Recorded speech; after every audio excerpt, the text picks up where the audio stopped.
थंडा समय रे परमेश्वर आसुथिले किंतु सदरक मैस अबेदनगर भी अधिक आम्बे माने भयंकर खरारे निया परि ताती जीवा समय रे आमे बसिचु निश्चित भाବରେ परमेश्वर एटाको आसितन आमेन। सम प्रिय प्रभुଙ୍କ लोक माने कौनसी प्रकारे आम सृष्टिकर्ता परमेश्वर से सूर्य को सृष्टि करिसंती आ तांकर पिला माने ताई सूर्य तले बसी वाक्य शुणुचंती तो सूर्यर कौनसी प्रकार अधिकार नहीं आम मानू टिके गरम करी सिझे देवा प्रेज द लॉर्ड। तृतीय चतुर्थ नंबर परमेश्वर को पुत्र आम मध्य ओह्लैंती से निश्चित भाव में आम गहन अच्छी से परमेश्वर को धन्यवाद देवा उपलक्षे जोर से गोटे हालेलुया कहबा हालेलुया प्रभुंकर महानाम धन्यवाद हो। वर्तमान आम जो मूल वाक्य पढ़िलु रोमियो तार 7:24 वाक्य यही वाक्य प्रमाणे आज प्रसंग रहिबो मृत्यु पूर्वरु। आज प्रसंग कौन मृत्यु पूर्वरु रोमियो 7:24 वाक्य को पुणी थे पढ़ा। हाय दुर्भाग्य मनुष्य जे मु मते एई मृत्युर शरीर किए उद्धार करिवो। हाय दुर्भाग्य मनुष्य जे मु ये मृत्युर शरीर मते किए उद्धार करिवो। समग्र जगत रे मानवंकर जीवन को जदि देखिबा मनुष्य माने अनेक प्रकार वेदना देई गमन करुचंती चंत्रणा देई गमन करुचंती से माने थकी जाइचंती जीवन यात्रा रे चालू चालू चालू एटा लेखुथिबा प्रेरित पाउल जड़े ज्ञानी व्यक्ति अभिषिक्त व्यक्ति प्रार्थना करिबा व्यक्ति ईश्वर को वाक्य को गभीर भाव में जानिबा व्यक्ति से सब परिस्थिति को जानी सारिला पर से कहउचंती हाय दुर्भाग्य मनुष्य जे मु ए मृत्युर शरीर मते किए उद्धार करिवो। माने ज्ञान थिले मध्य बुद्धि थिले मध्य बल थिले मध्य सबु जानु थिले मध्य मनुष्य को मृत्युर उद्धार करिबा पाई ए कोनोसी विषय साहाय्य करि परिबो नाही जदि आमे किछि विषय को जानिबार अछि मृत्युर उद्धार पाइबा पाई। कारण बाइबल रे लेखा अछि आईब पुस्तक 14:1 वाक्य रे लेखा अछि आईब पुस्तक 14:1 वाक्य रे लेखा अछि मनुष्य जेते मनुष्य स्त्री जात हेइचंती से मानकर आयु अल्प आयु आउ से अल्प आयु मध्य दुख रे परिपूर्ण कष्ट रे परिपूर्ण अनेक वेदना रे परिपूर्ण। हाँ 14:1 स्त्री जात मनुष्य अल्प आयु वो दुख रे माने जेते लोक स्त्री ठारू जन्म नहीं स्त्री जात मनुष्य अल्प आयु आमनकर बयस गणा जाई पारिबो 60 70 30 20 25 50 90 प्रेज लॉर्ड। स्त्री जात मनुष्य अल्प आयु आउ से अल्प आयु मध्य दुख रे परिपूर्ण। मो प्रिय प्रभु लोक माने प्रत्येक मनुष्य को दुख अच्छी प्रत्येक मनुष्य को वेदना अच्छी और प्रत्येक मनुष्य पाई मृत्यु निर्धारित करा जायछि।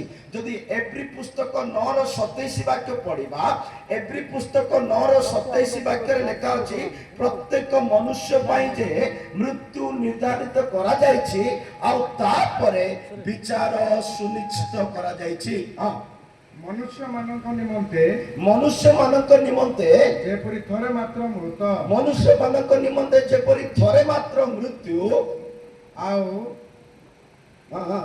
तापरे विचार निरूपित अछि आउ तापरे विचार निरूपित अछि। एटारे हमें जेते लोक बसिचु दिने मरिबा आउ बंचिबा आउ विचारित करा जिवो। मो प्रिय प्रभुक लोक माने धनी हेले भी मरिबो गरीब हेले भी मरिबो उच्च शिक्षित हेले भी मरिबो अशिक्षित हेले भी मरिबो छोट हेले भी मरिबो बड़ हेले भी मरिबो समस्ते मरिबे किंतु सेटा बड़ विचित्र विषय नुहे। किंतु बाइबल कहूछि मरिबा पूर्वरु किछि करिबा हेबो बोली कहूछि। मरिबा पूर्वरु आज मु आपण मानकु कहबी 5 किबा 7टी पॉइंट कहबी मरिबा पूर्वरु गोटे गोटे मनुष्य को किछि ना किछि करिबा को हुए। সমগ্র জগତରେ ଅନେକ କ୍ଲେଶ ଅଛି, ଅନେକ ବେଦନା ଅଛି। ବାଇବେଲରେ ଲେଖା ଅଛି ମନୁଷ୍ୟ ତାର ଶ୍ୱାସ ବାୟୁକୁ ଅଟକାଇବା ପାଇଁ ମନୁଷ୍ୟ ପାଖରେ କ୍ଷମତା। ଉପଦେଶକ 8:8 ବାକ୍ୟରେ ଲେଖା ଅଛି, ଉପଦେଶକ 8:8 ବାକ୍ୟରେ ଲେଖା ଅଛି ମନୁଷ୍ୟକୁ ତାର ଶ୍ୱାସ ବାୟୁ ଅଟକାଇବା ପାଇଁ କୌଣସି ଅଧିକାର ଦିଆଯାଏ ନାହିଁ। ଯଦି ଆପଣଙ୍କ ଠାରେ ବଳ ଥିଲେ ମଧ୍ୟ, ଆପଣଙ୍କ ଠାରେ ଜ୍ଞାନ ଥିଲେ ମଧ୍ୟ, ଆପଣଙ୍କ ଠାରେ ଅନେକ ଅନୁଭବ ଥିଲେ ମଧ୍ୟ ଆପଣଙ୍କର ଶ୍ୱାସ ବାୟୁକୁ ଆପଣ କଣ୍ଟ୍ରୋଲ କରିପାରିବେ ନାହିଁ। ଶ୍ୱାସ ବାୟୁ ଅଟକାଇ ରଖିବା ପାଇଁ ଶ୍ୱାସ ବାୟୁ ଅଟକାଇ ରଖିବା ପାଇଁ ଶ୍ୱାସ ବାୟୁ ଉପରେ କୌଣସି ମନୁଷ୍ୟର କ୍ଷମତା ନାହିଁ। ନିଶ୍ୱାସକୁ ଅଟକାଇ ରଖିବା ପାଇଁ, ନିଶ୍ୱାସକୁ ଗୋଟେ 5 ଦିନ ବନ୍ଦ କରିବି 6 ନମ୍ବର ଦିନରେ ନିଶ୍ୱାସ ନେବି ବୋଲି ଭାବିବା ପାଇଁ, ଅଟକାଇ ପାଇଁ କୌଣସି ମନୁଷ୍ୟଠାରେ ଅଧିକାର।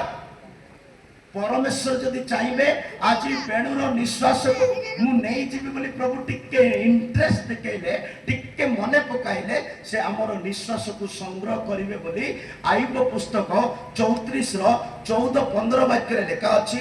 ଆଇବ ପୁସ୍ତକ 34:14-15 ବାକ୍ୟରେ ଲେଖା ଅଛି ମୁଁ କୌଣସି ମନୁଷ୍ୟ ପ୍ରତି ଯଦି ମନୋଯୋଗ କଲି ତାର ନିଶ୍ୱାସକୁ ମୋ ଆୟତରେ ଆହତ କରିପାରିବି। ଯଦି ସେ ମନୁଷ୍ୟ ଉପରେ ଆପଣ ମନ ଦେବେ, ଯଦି ସେ ମନୁଷ୍ୟ ଉପରେ ମନ ଦେବେ, ଯଦି ସେ ତାହାର ଆତ୍ମା ଯଦି ତାହାର ଆତ୍ମା ଓ ନିଶ୍ୱାସ ହଁ, ଆପଣ ନିକଟରେ ସଂଗ୍ରହ କରିବେ, ଆପଣ ନିକଟରେ ସଂଗ୍ରହ କରିବେ। ମନୁଷ୍ୟକୁ ଯଦି ପ୍ରଭୁ ମନୋଯୋଗ କରିବେ, ଆଜି ଏ ପରିବାରକୁ ନେଇଯିବା, ଆଜି ଏ ମନୁଷ୍ୟକୁ ସ୍ୱର୍ଗ ନେଇଯିବା, ଆଜି ଆର ଆତ୍ମା ମୋ ପାଖକୁ ଗ୍ରହଣ କରିବା ବୋଲି ମନୁଷ୍ୟ ପ୍ରତି ସେ ମନୋଯୋଗ ହେବେ, ତାର ନିଶ୍ୱାସକୁ ସେ କଣ କରିଯିବେ। ହେଲେ ଜାଣିବା ଦରକାର ପ୍ରତ୍ୟେକ ମନୁଷ୍ୟ ଯେ ଯୋଉ ନିଶ୍ୱାସ ବର୍ତ୍ତମାନ ଚାଲିଛି ସେଟା ଆମର ନାହିଁ। ପ୍ରେଜ୍ ଲର୍ଡ। ଯୋଉ ନିଶ୍ୱାସ ବର୍ତ୍ତମାନ ଚାଲିଛି, ବସିଛ, ଝିଣ୍ଟୁଛ, ଶୁଣୁଛ, ହାଲେଲୁୟା କରୁଛ, ପ୍ରେଜ୍ ଲର୍ଡ କରୁଛ, ତାଳି ମାରୁଛ, ଗୀତ ଗାଉଛ, ନାଚୁଛ, ଚଲାବୁଲା କରୁଛ, ଯୋଉ ନିଶ୍ୱାସରେ କରାଯାଉଛି ଏ ନିଶ୍ୱାସ ଆମର ନାହିଁ। ଏ ନିଶ୍ୱାସ ଈଶ୍ୱରଙ୍କ ବାକ୍ୟ କହେ ନିଶ୍ୱାସ ମନୁଷ୍ୟକୁ ଭଡ଼ାରେ ମିଳିଛି। କଣ କହିଲି କୁହନ୍ତୁ? ନିଶ୍ୱାସ ମନୁଷ୍ୟକୁ ଭଡ଼ାରେ ମିଳିଛି। ନିଜର ନିଶ୍ୱାସ ଭେଣ୍ଟିଲେସନରେ, ଆଇସିୟୁରେ ଅକ୍ସିଜେନ ମାସ୍କ ପିନ୍ଧେଇବା ସମୟରେ 10,000 ଟଙ୍କା ଲେଖି ଗଣିବ। ସେ ନିଶ୍ୱାସ କିଣି ନେଉଥିବ, କଷ୍ଟରେ ନେଉଥିବ, ସେଟା ମନୁଷ୍ୟର। କିନ୍ତୁ ପରମେଶ୍ୱର ଯାହାକୁ ନିଶ୍ୱାସ ଦେଇଛନ୍ତି ମୁକ୍ତ ହସ୍ତରେ, ଫ୍ରିରେ, ଆଉ ସେ ଗିଫ୍ଟ ଆକାରରେ ଭଡ଼ା ଦେଇଛନ୍ତି। ଆଇବ 33:4ରେ ଲେଖା ଅଛି ଆମ୍ବର ନିଶ୍ୱାସରେ ତୁମେ ମାନେ ବଞ୍ଚିଛ। ଆଇବ 33:4। ପରମେଶ୍ୱର ଆତ୍ମା ମତେ ସୃଷ୍ଟି କରିଅଛନ୍ତି। ପରମେଶ୍ୱରଙ୍କର ଆତ୍ମା ମତେ ସୃଷ୍ଟି କରିଅଛନ୍ତି ଓ ସର୍ବଶକ୍ତିମାନଙ୍କ ନିଶ୍ୱାସ ମତେ ଜୀବନ ଦିଅନ୍ତି। ସର୍ବଶକ୍ତିମାନଙ୍କର ନିଶ୍ୱାସ ମତେ ଜୀବନ ଦିଅନ୍ତି। ଏବେ କାହାର ନିଶ୍ୱାସରେ ଆମେ ବଞ୍ଚିଛୁ? ସର୍ବଶକ୍ତିମାନଙ୍କର ନିଶ୍ୱାସ।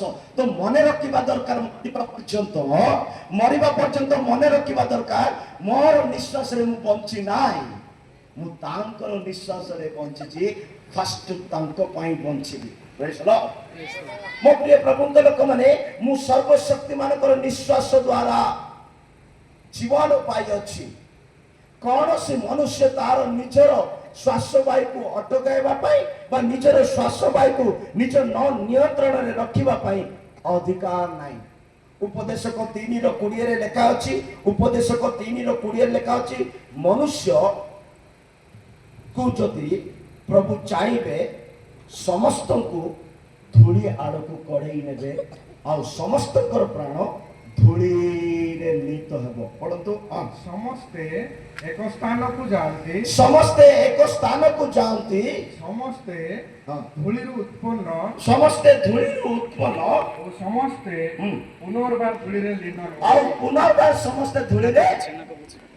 କିଏ ସୁନାରେ ତିଆରି ହେଇନାହାନ୍ତି, କିଏ ରୂପାରେ ତିଆରି ହେଇନାହାନ୍ତି, କିଏ ବ୍ରାଂଶରେ ତିଆରି ହେଇନାହାନ୍ତି, କିଏ ରୂପା କିମ୍ବା ହୀରା କିମ୍ବା ସୁନା କିମ୍ବା ପିତ୍ତଳ କିମ୍ବା ଷ୍ଟିଲରେ କିଏ ତିଆରି, ସବୁ ମାଟି ଯାକ ତିଆରି ହେଇଛି। ପ୍ରେଜ୍ ଦ ଲର୍ଡ। ମାଟି କେବେ ଫୁଟାଣି ମାରିବ କି? ହାଲେଲୁୟା। ଜଣେ ଜ୍ଞାନୀ ବ୍ୟକ୍ତି କହୁଛନ୍ତି ତୁମେ ଯୋଉ ଜମି ଉପରେ ଚାଲିକରି ଯାଉଛ, ତୁମେ ଯୋଉ ମାଟିରେ ବସିଛ, ତୁମେ ଯୋଉ ମାଟିରେ ନାଚୁଛ, ତୁମେ ଯୋଉ ଜମିରେ ଡେଲି ବସବାସ କରୁଛ ସେ ଜମି ଦିନେ ତୁମର ଛାତ ହବ ବୋଲି ଲେଖା ଅଛି କହୁଛନ୍ତି ଜ୍ଞାନୀ। କଣ ହେବ ବୁଝିପାରିଲେ ତ? କଣ ହେବ ଆମର ଦିନେ? ଏ ଯୋଉ ମାଟିରେ ଆମେ ବସିଛୁ, ଏ ଯୋଉ ଜମିରେ ଆମେ ଚାଲୁଛୁ, ଏ ଜମିରେ ଆମେ ନାଚୁଛୁ, ଏ ଜମିରେ ଯୋଉ ବସିଛୁ, ଦିନେ ଆମର କଣ ହେବ? କେମିତି କୁହନ୍ତୁ ଛାତ ହବ? ମରିଗଲେ ସମାଧି ଦେଲେ ଛାତ ହବ କି ନା ନାହିଁ? Praise the Lord। ମରିଗଲେ ସମାଧି ଦେଲେ ଛାତ ହବ କି ନା ନାହିଁ? ସେଥିପାଇଁ ଆମେ ସମସ୍ତେ ଧୂଳିରେ ଲୀନ ହେଇଯିବା। କିନ୍ତୁ ଈଶ୍ୱରଙ୍କ ବାକ୍ୟ କହେ ଦାନିଏଲ 12:2 ଲେଖା ଅଛି, ଦାନିଏଲ 12:2 ଲେଖା ଅଛି, ଯେତେ ଲୋକ ଧୂଳିରେ ଶୟନ କରିଛନ୍ତି ସେମାନେ ଉଠିବେ। ଅନେକ ଲୋକ ଅନନ୍ତ ଜୀବନ ପାଇଁ ଉଠିବେ, ଆଉ କେତେକ ଲୋକ ଅନନ୍ତ ନରକ ପାଇଁ ଉଠିବେ। କିନ୍ତୁ ମୁଁ କହିବା ପାଇଁ ଚାହେଁ ମୋ ପ୍ରିୟ ଲୋକମାନେ,